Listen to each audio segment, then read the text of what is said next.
دوستو یہ کہنا غلط نہ ہوگا، قائد اعظم نے اپنی سانسوں سے، اپنے لہو سے پاکستان کو بنایا۔ پاکستان وہ سرزمین ہے جس کو ہندوستان کے سینے کو چاک کر کے نکالا گیا ہے۔ قیام پاکستان کے بعد قائد اعظم بہت بیمار رہنے لگے۔ 15 جولائی 1948 کا دن تھا جب گورنر جنرل قائد اعظم کو ان کی علالت کے پیش نظر زیارت منتقل کر دیا گیا۔ اس کے بعد وہ 2 مہینے زندہ رہے۔ 11 ستمبر 1948 کو اپنے خالق حقیقی سے جا ملے۔ یہ پرسرار کہانی آج تک حل نہ ہو سکی۔ آج تک یہ پتہ نہ چل سکا ان کو زیارت جانے کا مشورہ کس نے دیا۔ ان کی طبیعت بہت خراب ہو گئی۔ 21 جولائی 1948 کو ان کو زیارت پہنچے 1 ہی ہفتہ گزرا تھا۔ انہوں نے اس بات کو تسلیم کر لیا اب انہیں کسی اچھے ڈاکٹر سے رجوع کر لینا چاہیے۔ جب ڈاکٹر الہی بخش نے جناح کو بتایا آپ کو ٹی بی کا مرض لاحق ہے تو بابا قوم نے جواب دیا ڈاکٹر یہ تو میں 10 برس سے جانتا ہوں۔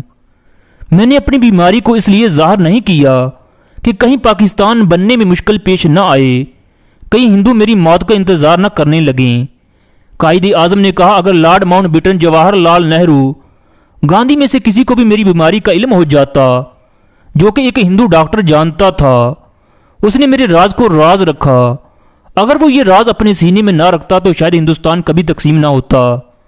لارڈ ماؤنٹ بیٹن نے کہا تھا جناح ایک نہایت ہی سمجھدار اور چلاک انسان تھا، ساری طاقت جناح کے ہاتھ میں تھی۔ اگر کسی بھی ذریعے سے مجھے علم ہو جاتا تو میں ہندوستان کو کبھی بھی تقسیم نہ ہونے دیتا۔ 11 ستمبر 1948 کو قائد اعظم کو اسٹریچر کے ذریعے طیارے تک لایا گیا۔ گارڈ نے ان کو سلامی دی۔ آگے سے انہوں نے اپنے لبوں سے جواب دیا۔ اس بات سے اندازہ لگایا جا سکتا ہے قائد اعظم نظم و ضبط کا کتنا خیال رکھتے تھے۔ کراچی میں قائد اعظم کے جہاز کو ماڑی پور کے ایئرپورٹ پر اتارا گیا۔ گورنر جنرل دیگر فوجی سٹاف نے ان کو ایمبولینس میں منتقل کر دیا۔ ابھی کچھ ہی فاصلہ طے کیا تھا کہ گاڑی خراب ہو گئی۔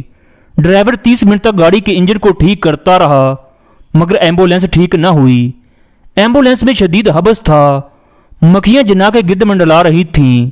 جناح کی سانس اکھڑ رہی تھی۔ فاطمہ ایک چھوٹے سے گتے سے ہوا دے رہی تھی۔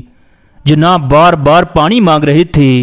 پھر کچھ دیر بعد مستری آیا، اس نے ایمبولینس کو ٹھیک کیا۔ پھر جناح کو گورنر جنرل ہاؤس لایا گیا۔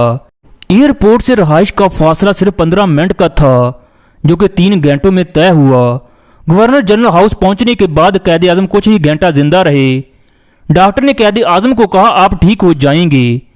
انہوں نے کہا میں زندہ نہیں رہوں گا۔ پھر ان کے آخری الفاظ یہ تھے اللہ پاکستان کو ہمیشہ سلامت رکھے۔ جبکہ فاطمہ جناح اپنی کتاب میں لکھتی ہیں جناح نے غنودگی کے عالم میں کہا فاتح خدا حافظ لا الہ الا اللہ محمد الرسول اللہ۔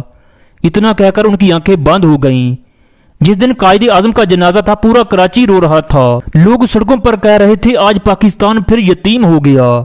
جواہر لال نہرو اور پاکستان کے اس وقت جو انگریز جنرل تھے وہ چاہتے تھے قائد اعظم زندہ نہ رہیں، پاکستان چل نہ سکے، اس طرح پاکستان دوبارہ ہندوستان میں شامل ہو جائے۔ لیکن پاکستانی سیاستدانوں نے ملک کا جو حال کیا ہے وہ سب کے سامنے ہے۔